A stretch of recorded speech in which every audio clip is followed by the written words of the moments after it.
This is Golden Delanoy, frontrunner and founder of Authors of the Game LLC, located in sunny Southern California. I'm the author of the game because I've mastered it. What I'm asking you to do is to take your time and pay attention and learn the lessons and the blessings of Slim Sir on this podcast. I want you to share this on Facebook, Twitter, Instagram, or any social media outlet. So this way, you can obtain correct knowledge that can be beneficial for your life. With this being said, game bless, God bless.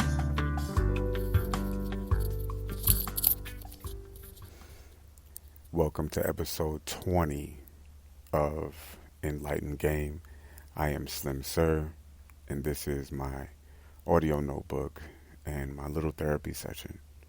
This is the time that I take to get things off of my chest and out of my head, and hopefully share some life experiences with anybody out there that's listening. Hopefully some of this applies. But today I'm going to finish my talk that I had last episode with the strippers. And just want to share some common sense guidance that I see is lacking in the game. And the reason why this should be important to every stripper that can hear the sound of my voice is because, look, you all could make more money if you had a universal system. Let me tell you why.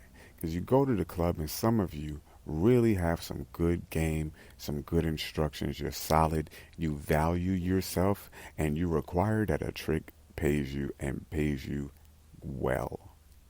And there are others of you who do exactly the opposite. You are downgrading the game, doing all types of shit for cheap or for free. And because you do that, you fuck up other people's money. So every time the trick comes in, he's looking for a cheap bitch just like you. And therefore, the bitches that are really there to make money, you fuck up their money. So we're going to put an end to that today. I hope that any of you that are out there listening, that are in the game, if you bear witness to what I'm saying, please share this shit. So, and let me tell you, the reason why it's important to me, because my ladies strip. Okay? And I have seen it firsthand, how fucked up and stupid some of you are when it comes to this game. And I don't mean that in any disrespect, but this is my podcast and I'm going to speak the way I fucking want. If you don't like it, go someplace else. But before you get emotional and upset with me, just ask that you just put your feelings aside and just listen for a minute. Okay. First things first. If you want to make money as a stripper, you should go to the strip club in a good fucking mood. Okay? And this goes to a lot of your dudes too. If you're sending your lady to the strip club, why in the hell would you send her to the strip club with a bruise on her ass, her crying, or in a bad mood? Why don't you look at it from the perspective of a coach? You're sending your player out into the game. What coach discourages his team before they get on the field? That doesn't make any fucking sense. You're supposed to get your players and your team hyped up and amped up, psyched up so that they could win the game. You see? You want your team to win the fucking game. So, you send your team to work happy. That's for the dudes. For the ladies now, when you go to work, seriously, you should be in a good mood, and here's why. When you're in a bad mood, whether you realize it or not, you're pissing off other dancers, management, floor people, but most of all, the clients. And if you piss off the clients, if you have a bad vibe, they're not going to want to give you money. Okay? We spoke about that last episode. You want to get more in detail to that, go to episode 19 and listen to it. Another thing I'd like to tell you is, and this is really, really, really fucked up, but I got to talk to you like you were my lady, you know. When you go to the strip club, when you go to work, bitch, you're not going to get drunk. You're not going to party. You're not going to socialize. Bitch, you're going to dance and to collect dollars. That's what you're doing. It is such a disrespect to the fucking game to see a lot of you females going to work, getting drunk, fucked up, throwing up, fighting, but you're doing all of those things and you're not focused on the main reason for you even being there, which is to dance and get paid, bitch. If you like to drink, that's fine. I'm not judging you. But drink when you get off of fucking work, bitch. How are you going to count your money if you're drunk? How are you going to count your money if you're high? How are you going to know if a trick is paying you for a dance if you're fucked up? I want you to think about these things. Just a floating idea that I see. Another thing is, and this aggravates the fuck out of me. Baby, when you go to work, you're going to dance and you're going to make money. You are not going to meet guys. You are not going to find a date. Okay? It's ridiculous how many fucking females that I hear and see that when they go to work, they're actually looking for a boyfriend from a fucking trick. A guy that comes to the club to spend money on other females, on any female.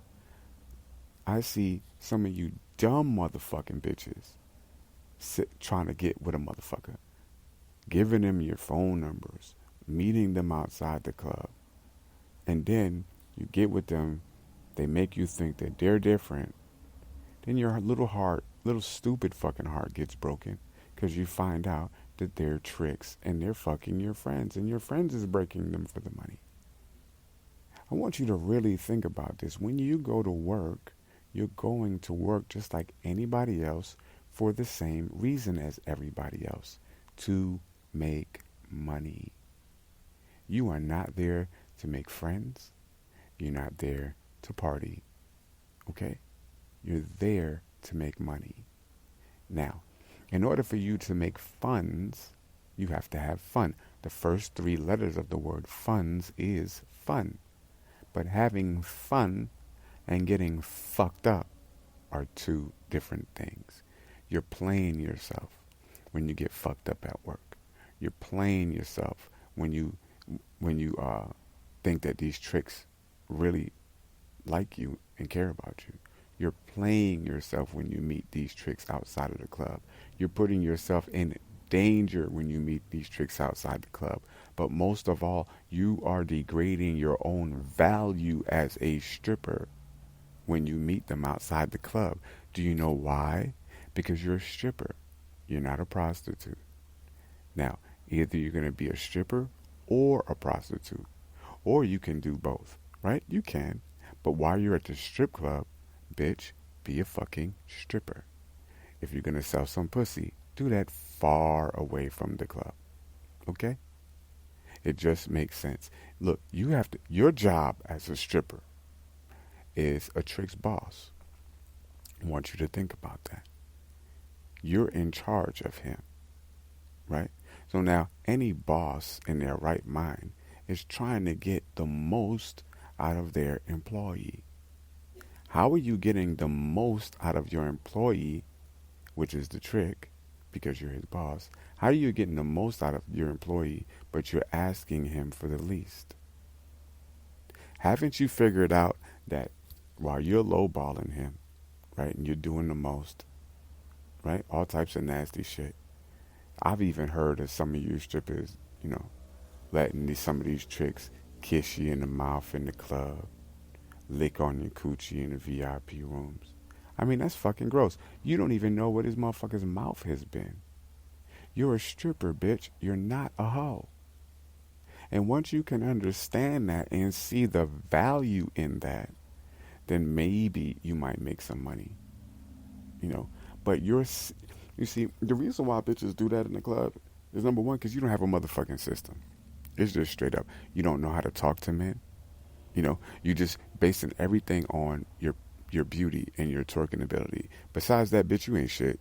You ain't got no game. You ain't got no knowledge. You don't even try to advance yourself. You know what I mean? I mean, has it ever occurred to anybody that, yo, look, most of your job as a stripper is half entertainment and the other half communication and interaction. Now, you've mastered the entertainment side, but how many of you have mastered the communication side, the body language side? You see, I teach my lady so much that, like, her body language is dope. When you've mastered body language in conversation, you've already broken a trick. You've already become his fantasy. You've already become that thing in his mind that he wants. He's coming to the club for you. You understand that? He's coming to pay top dollar for you. You just get it in your mind. Most of these chicks that come to the club, they come in to spend some money. Why are you playing yourself and asking for less or behaving less than valuable? You see, at the end of the day, you have to know your worth and value as a dancer. You have to know your worth and value as a dancer. See, it's called the strip club, right? So they come to see people strip. You are the reason why they came there. Think about that. You didn't go there for them. They came for you. That means you are the one of value. Okay? You already have that in your corner. You already have that to your advantage. And you're pretty, you're naked, and you can twerk and work the pole. Those are working in your favor. Right? Now, all you need is a good attitude, right? Be confident, and good character. A system. You got to have a system that's going to make you confident and have a system that's going to build your character. And that's what's going to set you apart from all the other naked bitches that's twerking in front of the same guy that you're trying to break and give you money. You want this motherfucker to be so focused on you and so interested in you that it doesn't matter about the other females in the club. How does that happen? You have to engage him with your confidence level, character, and your conversation. You see, I know this is a lot of game for your brain. I know you thought you could just go in there and get naked and get some money, right? And you have been, but you could get so much more if you start to master the elements of your femininity and just the basic elements of human interaction. You'd be surprised how many grown-ass people can't carry a full conversation, an intelligent conversation. You'd be surprised how many so-called dudes in this game can't talk straight for 15 minutes and keep you engaged like I have just now. Now think about it. If I've kept you engaged and you like this podcast and you're a dancer, I want you to think about this. I'm coming out with a book. It's called The Successful Stripper, How to Play the Game Without Getting Played. And I'm going to give you all of the game that I give my lady. All right? And I've given my lady. And anything that I possibly could give her in terms of game. I'm going to put it in that book, but it's not going to be cheap. It's definitely not going to be free. All right? Anyway, there's so much more that I'd like to say. But I don't have no time. My time is almost over. The last thing that I would like to get across to you, if you're a dancer, today you're pretty, today you're fine, but it's not always going to be that way, baby. I want you to be smart about things, and I want you to invest in your character as a woman, and invest in yourself. If you're not fucking with me, invest in yourself. Go to college, go to school, pick up another skill or trade so you can have value after your game. But anyway, it's time for my shameless plug. So what I want you to do right now, after this podcast, go to slimsir.com and buy one of my motherfucking books, Glory to the Game, or The Rules, or if you want, you like what you've been hearing, can you leave me some money on my Cash App? You know, I'm an entrepreneur. Don't be mad. I gotta ask for it. It's part of my job. Anyway, thank you. Thank you so much for this therapy. Peace.